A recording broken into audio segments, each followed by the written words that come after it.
Hello friends, हमारे YouTube channel के सभी दर्शकों को मेरा यानी डॉक्टर रघुवीर सिंह मौर्य का नमस्कार। दोस्तों, मैं आपके लिए लेकर आया हूं विद्या संबल योजना के तहत असिस्टेंट प्रोफेसर से जुड़ी हुई महत्वपूर्ण अपडेट। अगर आप चैनल पर नए हैं तो चैनल को सब्सक्राइब जरूर कीजिएगा।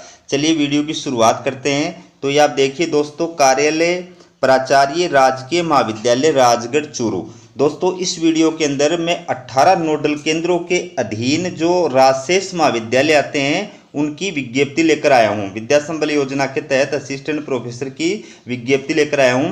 तो विज्ञप्ति का प्रारूप सभी का सेम है, इसलिए सभी विज्ञप्तियों की मैं डिटेल जो है एक ही विज्ञप्ति के आधार पर बताऊंगा। और लास्ट में फिर आपको जो है आवेदन किस प्रकार से करना है, क्या योग्यता है, सिलेक्शन किस प्रकार से होगा, वो सारी चीज़ें मैं आपको लास्ट में एक साथ बता दूंगा। ठीक है, तो चलिए, ये राजशेष महाविद्यालयों के लिए विज्ञप्ति जारी की गई है, ये देख सकते हैं आप। तो इसमें मैं पहले विज्ञप्ति वो पूरी पढ़ करके आपको सुना देता हूँ। आयुक्तालय कॉलेज शिक्षा के परिपत्र दिनांक 12/8/2023, ठीक है, और 7/8/2023 की अनुपालना में राज्य सरकार द्वारा घोषित विद्या संबल योजना के अंतर्गत 24 सप्ताह अथवा 28/2/2024 जो भी पहले हो, अधिकतम 14 साप्ताहिक घंटे के अनुसार 800 रुपये प्रति कालांश मानदेय के आधार पर गेस्ट फैकल्टी पूर्णतया अस्थायी के रूप में निम्नांकित विषयों में अध्यापन कार्य हेतु 21/8/2023 तक आवेदन पत्र आमंत्रित किए गए हैं। ठीक है, तो अब इसमें महत्वपूर्ण चीज़ें क्या हैं। सबसे पहली बात कि ये जो आवेदन फॉर्म मांगे गए हैं ये विद्या संबल योजना के तहत मांगे गए हैं। ठीक है, इसमें आपको कब तक रखा जाएगा वो पहले ही बता दिया गया है कि या तो 24 सप्ताह कंप्लीट होने से तक या फिर 28 फरवरी तक, दोनों में जो भी पहले पूरा होगा आपको पद से हटा दिया जाएगा। अब इसमें आपको कालांश मानदेय के आधार पर रखा गया है। एक कालांश के आपको अधिकतम 800 रुपये प्रदान किए जाएंगे, लेकिन ये भी इसमें शर्त है कि आप एक सप्ताह में 14 कालांश से ज़्यादा नहीं ले सकते। ठीक है, और ये पूरी तरह से अस्थायी पोस्ट है। ठीक है, तो बाकी विज्ञप्तियों की ये डिटेल सेम है, इसलिए मैं हर विज्ञप्ति की आपको डिटेल नहीं समझाऊंगा। ठीक है, अब इसमें आवेदन करने की जो लास्ट डेट है वो है 21/8/2023। ठीक है, तो कौन कौन से विषयों में कितने कितने पद है वो भी आप देख सकते हैं। ये आपके सामने विषय है 6 और ये इनके अंदर रिक्त पद हैं। ठीक है, और ये राजशेष महाविद्यालय है, राजकीय महाविद्यालय राजगढ़ चूरू, इसके अंदर 5 पोस्ट है। ठीक है, ये 5 पोस्ट इसके अंदर आती हैं। और राजकीय महाविद्यालय राजगढ़ चूरू, इसके अंदर ये 6 विषय आते हैं। तो इस प्रकार से 6 और 5 11, टोटल 11 जो विषय हैं वो इस नोडल केंद्र के अंदर जो है आते हैं। ठीक है, तो 11 विषय की 11 पोस्ट हो गई। ठीक है, अब बात करते हैं अपन अगला जो राजकीय महाविद्यालय है। ये देखिए, कार्यालय प्राचार्य GHS राजकीय महाविद्यालय सुजानगढ़ जिला चूरू, इसके द्वारा भी ये विज्ञप्ति जारी की गई है। तो बाकी बातें इसमें सेम है। इसमें आपको ये ध्यान रखना है कि फॉर्म जो जमा कराने की लास्ट डेट है वो है 24/8/2023। और इस नोडल केंद्र के अधीन जो राजशेष महाविद्यालय आते हैं वो देखिए, मास्टर भंवरलाल मेघवाल राजकीय कन्या महाविद्यालय सुजानगढ़। इसमें ये जो विषय हैं हिंदी साहित्य, अंग्रेजी साहित्य, भूगोल, इतिहास, गृह विज्ञान, समाजशास्त्र, इनके लिए वैकेंसी निकाली गई है। इसके अलावा दूसरा जो राजशेष महाविद्यालय है इसके अंडर में राजकीय कन्या महाविद्यालय सांडवा बिदासर, इसके अंदर ये जो विषय हैं इनके लिए वैकेंसी निकाली गई है। ठीक है, अगली जो कॉलेज है ये आप देख सकते हैं, ये आपके सामने है, कार्यालय प्राचार्य राजकीय वाणिज्य महाविद्यालय सीकर। ठीक है, इसके द्वारा ये विज्ञप्ति जारी की गई है। तो बाकी जो बातें हैं वो सेम हैं। अब इसमें आपको विशेष रूप से आवेदन करने की जो लास्ट डेट है वो देखनी है, तो वो मैं आपको इसमें बता देता हूँ। ये आपकी लास्ट डेट है 28/8/2023 साय 3 बजे तक। और इसके अंदर ये जो राजशेष महाविद्यालय है राजकीय कन्या महाविद्यालय दांतारामगढ़ सीकर, इसके लिए जो है ये विज्ञापन निकाला गया है। तो इसमें ये विषय हैं हिंदी, अंग्रेजी, संस्कृत, राजनीति विज्ञान, इतिहास, सबका एक एक पद है। ठीक है, अगला जो महाविद्यालय है ये आपका है, आप देखिए, कार्यालय प्राचार्य श्री सामलिया जी राजकीय महाविद्यालय मंडफिया जिला चित्तौड़गढ़, इसके द्वारा ये विज्ञप्ति जारी की गई है। तो विज्ञप्ति की बाकी बातें सेम है। इसमें आवेदन की जो डेट है वो है 31/8/2023। और इसमें राजनीति विज्ञान एमए के लिए 2 जो है पद रिक्त हैं राजशेष महाविद्यालय के अंदर, राजनीति विज्ञान एमए के लिए। ठीक है, अगला जो महाविद्यालय ये आप देखिए, ये है कार्यालय प्राचार्य वीर विरमदेव राजकीय स्नातकोत्तर महाविद्यालय जालोर। इसके द्वारा ये विज्ञापन जारी किया गया है। तो इसके अंदर आवेदन की जो लास्ट डेट है वो है 26/8/2023। ठीक है, अब इसमें कौन कौन से विषय हैं वो भी आप देख लीजिए। इसमें जो राजशेष महाविद्यालय वो है राजकीय महाविद्यालय रेवतड़ा जालोर। ठीक है, और इसमें रिक्त विषय है हिंदी साहित्य, अंग्रेजी साहित्य, संस्कृत, गृह विज्ञान, भूगोल, इतिहास और राजस्थानी साहित्य। ठीक है, सबकी एक एक पोस्ट है। अगला जो महाविद्यालय है ये है प्राचार्य राजकीय महाविद्यालय रायपुर पाली। इसके द्वारा ये विज्ञप्ति जारी की गई है। विज्ञप्ति सबकी सेम है दोस्तों, बस आपको क्या ध्यान में रखना है, लास्ट डेट किस विज्ञप्ति में लास्ट डेट कितनी है, प्लस कौन कौन से विषयों में पद खाली है। तो 25/8/2023 को साय 3 बजे तक आप जो है जमा करा सकते हैं। और इसके अंडर में जो राजशेष महाविद्यालय वो राजकीय महाविद्यालय रायपुर पाली, ठीक है, और राजकीय कन्या महाविद्यालय बर रायपुर। तो इनके लिए ये विषय जो है वो आमंत्रित किए गए। ये देखिए विषय जो है हिंदी साहित्य, अंग्रेजी साहित्य, अर्थशास्त्र, इतिहास, राजनीति विज्ञान, भूगोल, समाजशास्त्र, सब के अंदर एक एक पद है। अगला जो महाविद्यालय है ये देखिए प्राचार्य राजकीय कन्या महाविद्यालय सवाई माधोपुर, और ये इसकी विज्ञप्ति है। दोस्तों कोई विज्ञप्ति अगर रिपीट भी हो जाए ना तो उसमें कोई परेशान होने की आवश्यकता नहीं है, मानवीय भूल है, ऐसा पॉसिबल हो सकता है। तो इसकी आवेदन की जो लास्ट डेट है वो 22/8/2023। ठीक है, इसमें देखिए कौन कौन से पद रिक्त हैं, किस किस विषय में आवेदन आमंत्रित किए गए। इतिहास, भौतिक शास्त्र, रसायन विज्ञान, प्राणी विज्ञान, गणित, सभी के अंदर एक एक पद जो है उसके लिए आवेदन फॉर्म भराए जा रहे हैं। अगला जो महाविद्यालय है ये देखिए नोडल केंद्र प्राचार्य स्वर्गीय राजेश पायलट राजकीय स्नातकोत्तर महाविद्यालय बांदीकुई। ठीक है, इसके द्वारा विज्ञप्ति जारी की गई है, बाकी बातें सेम है। आवेदन की जो लास्ट डेट है वो है 26/8/2023 3 बजे तक आप आवेदन कर सकते हैं। और इसके अंडर में जो राजशेष महाविद्यालय वो देखिए राजकीय कन्या महाविद्यालय आभानेरी। इसके अंदर कौन कौन सी विषयों में आवेदन फॉर्म आमंत्रित किए गए हैं, हिंदी, अंग्रेजी, इतिहास, समाजशास्त्र, भूगोल और संस्कृत, प्रत्येक विषय में एक। और राजकीय महाविद्यालय बसवा ये नोडल राजशेष महाविद्यालय है, तो इसमें देखिए हिंदी, अंग्रेजी, इतिहास, राजनीति विज्ञान, भूगोल, गृह विज्ञान, प्रत्येक में एक एक विषय। ठीक है, अगला जो महाविद्यालय है ये है आपके सामने राजकीय महाविद्यालय नांगल राजावतान दौसा। इसकी विज्ञप्ति है, बाकी बातें सेम है। आवेदन की जो लास्ट डेट है वो है 26/8/2023। और इस नोडल केंद्र के अंदर कौन कौन से राजशेष महाविद्यालय है, राजकीय महाविद्यालय नांगल राजावतान दौसा, यहाँ पर ये विषय हैं। इनके लिए जो है विज्ञप्ति जारी की गई है, हिंदी साहित्य, अंग्रेजी साहित्य, इतिहास, भूगोल और समाजशास्त्र। ठीक है, अगला महाविद्यालय ये है कार्यालय प्राचार्य राजकीय महाविद्यालय केकड़ी। इसके द्वारा विज्ञप्ति जारी की गई। आवेदन की लास्ट डेट है 22/8/2023 साय 5 बजे तक। ठीक है, अब इसमें इस नोडल केंद्र के अधीन जो राजशेष महाविद्यालय वो देखिए राजकीय महाविद्यालय केकड़ी, इसमें ये विषय हैं और सबके अंदर एक एक पद खाली है। राजकीय महाविद्यालय सावर केकड़ी, इसमें ये विषय हैं, सबके लिए एक एक पद खाली है। इसमें ये भी राजकीय महाविद्यालय टाटोटी केकड़ी, इसके अंदर ये विषय हैं। ठीक है, और ये है राजशेष महाविद्यालय देखिए राजकीय महाविद्यालय कादेड़ा केकड़ी, इसमें ये विषय जो इनके लिए आवेदन फॉर्म भराए जा रहे हैं। अगर कोई विज्ञापन रिपीट भी हो गया होगा ना भूल से, तो वो मानवीय भूल समझना आप। कार्यालय प्राचार्य राजकीय महाविद्यालय बसेड़ी धौलपुर, इसके लिए विज्ञापन जारी किया गया है। और इसमें आवेदन की जो लास्ट डेट है वो है 23/8/2023। ठीक है, और इसमें ये विषय आप देखिए ये 6 विषय हैं जिनके लिए विज्ञापन जारी किया गया है। प्रत्येक के अंदर जो है एक एक पोस्ट है, लेकिन इतिहास के अंदर 2 पोस्ट हैं। ठीक है, अगला जो विज्ञापन है ये देखिए आप नोडल राजकीय महाविद्यालय धौलपुर राजस्थान, इसके द्वारा विज्ञापन जारी किया गया। आवेदन की जो लास्ट डेट है वो 23/8/2023। और इसके अधीन जो आने वाला महाविद्यालय है राजशेष महाविद्यालय राजकीय महाविद्यालय धौलपुर, इसमें उर्दू के लिए आमंत्रित किए गए। राजकीय कन्या महाविद्यालय मरेना राजाखेड़ा, इसमें अंग्रेजी साहित्य, हिंदी साहित्य, गृह विज्ञान और भूगोल के लिए जो है ये फॉर्म भराए जा रहे हैं।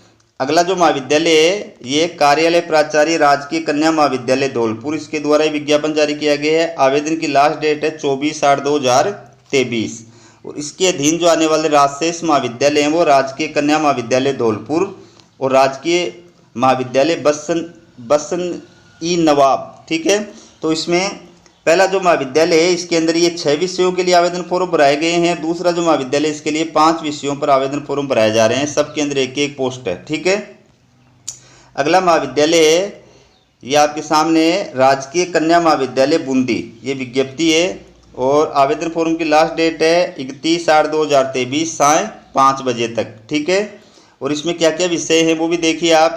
ये 5 विषय है, राजनीति विज्ञान, रसायन शास्त्र, वनस्पति शास्त्र, प्राणी शास्त्र, गणित, सबके अंदर एक एक पद है। ठीक है, अगला जो महाविद्यालय है ये है राजकीय महाविद्यालय असनावर झालावाड़ राजस्थान, ये इसकी विज्ञप्ति है।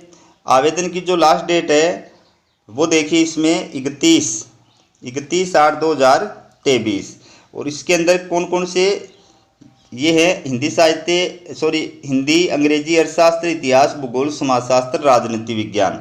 ठीक है, अगला महाविद्यालय है ये देखिए राजकीय महाविद्यालय बूंदी, हिंडोल जिला बूंदी। ठीक है, इसकी ये विज्ञप्ति है और इसमें जो लास्ट डेट आवेदन करने की वो है आपकी 25/8/2023 शायद 3 बजे तक। ठीक है, तो इसके अंदर जो राजशेष महाविद्यालय है वो राजकीय महाविद्यालय हिंडोल और यहाँ पर इतिहास, राजनीति विज्ञान, अंग्रेजी साहित्य, भूगोल, समाजशास्त्र, हिंदी साहित्य, लोक प्रशासन, सब के लिए एक एक पद है। अगला जो महाविद्यालय है ये है राजकीय कन्या महाविद्यालय 12। ठीक है, ये इसकी विज्ञप्ति है और इसमें आप देख सकते हैं आवेदन की जो लास्ट डेट है वो है 25/8/2023 साय 3 बजे तक।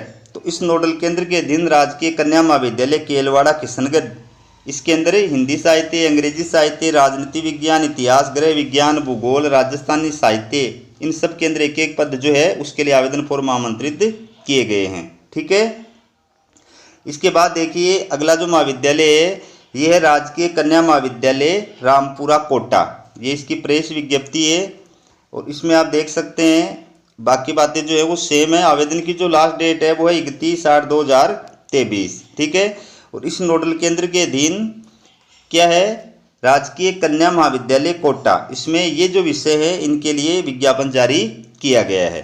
ठीक है, और अब मैं बात करता हूँ आपके लिए अब प्रोसेस जो है किस प्रकार से क्या होगा। देखिए आवेदन फीस, तो इनमें किसी भी महाविद्यालय के लिए आवेदन करने के लिए आपको कोई फॉर्म फीस नहीं देनी है। ठीक है, बिल्कुल निःशुल्क है।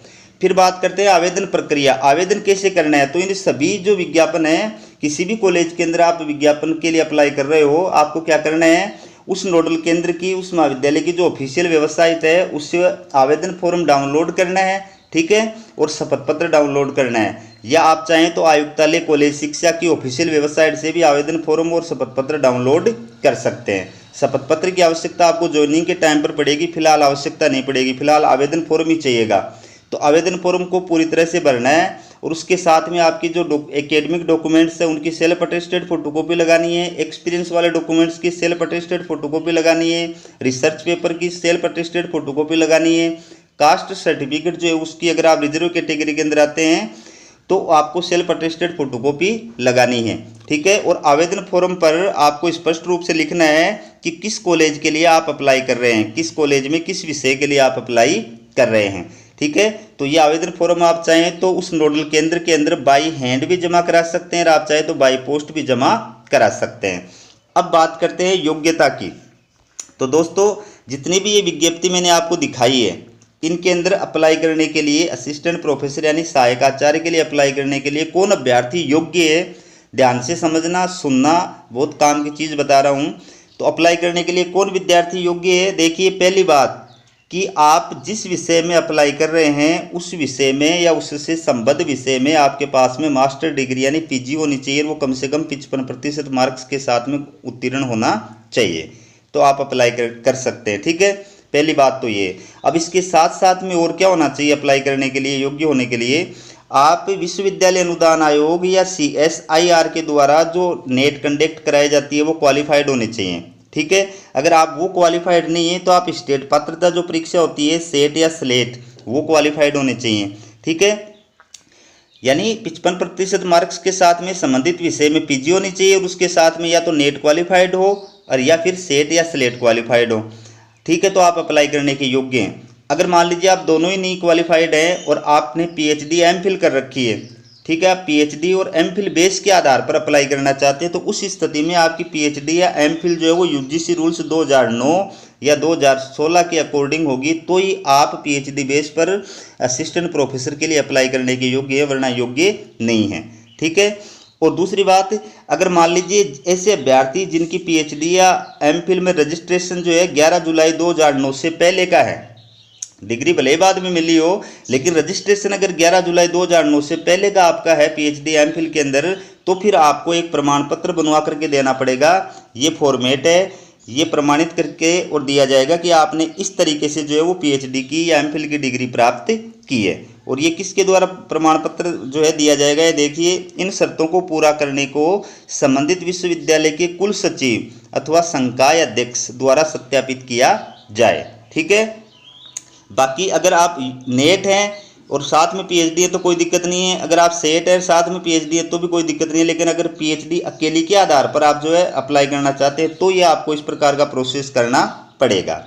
इसके अलावा महत्वपूर्ण बात मैं आपको ये भी बता देता हूँ कि जिन विषयों के अंदर यूजीसी के द्वारा नेट कंडक्ट नहीं कराई जाती है, सीएसआईआर के द्वारा नेट कंडक्ट नहीं कराई जाती है, या फिर स्टेट पात्रता परीक्षा जो है सेट या सेलेक्ट कंडक्ट नहीं कराई जाती है, उन विषयों के अंदर अगर आप अप्लाई कर रहे हो तो वहाँ पर पीजी के 55% मार्क्स अगर आपके हैं तो आप अप्लाई करने के योग्य हैं, ठीक है।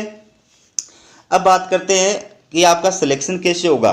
तो दोस्तों इसमें ना आपकी कोई एग्जाम होगी ना कोई आपका इंटरव्यू होगा, आपका सिलेक्शन जो होगा वो आपके एपीआई स्कोर के आधार पर होगा। और एपीआई स्कोर जो है वो यूजीसी रूल्स 2018 के अकॉर्डिंग तैयार किया जाएगा। ये 2018 के यूजीसी रूल्स के अकॉर्डिंग जो है एपीआई स्कोर करने की तालिका है, ठीक है। इसके बेस पर आपका स्कोर कार्ड तैयार किया जाएगा। तो इसमें देखिए स्नातक यानी यूजी, अगर आपके 80% या उससे अधिक आए हुए हैं तो आपको 21 नंबर दिए जाएंगे यूजी के अंदर। अगर 60% से अधिक और 80% से कम आए हुए हैं तो 19 नंबर दिए जाएंगे। अगर 55% से अधिक और 60% से कम आए हुए हैं तो 16 नंबर दिए जाएंगे। और अगर 45% से अधिक और 55% से कम है तो आपको 10 नंबर दिए जाएंगे। अब बात करते हैं स्नातकोत्तर यानी पीजी की। पीजी का आपका जो स्कोर कार्ड बनेगा वो कैसे बनेगा, वो देखिए आप, अगर आपके पीजी में 80% या उससे अधिक है तो आपको 25 नंबर दिए जाएंगे, 60% या उससे अधिक है तो 23 नंबर दिए जाएंगे, और 55% से अधिक और 60% से कम है तो 20 नंबर दिए जाएंगे। इसमें SC ST और विकलांग और ओबीसी नॉन क्रीमिलेयर वालों को छूट दी गई है, वो आप इसमें पढ़ लीजिए।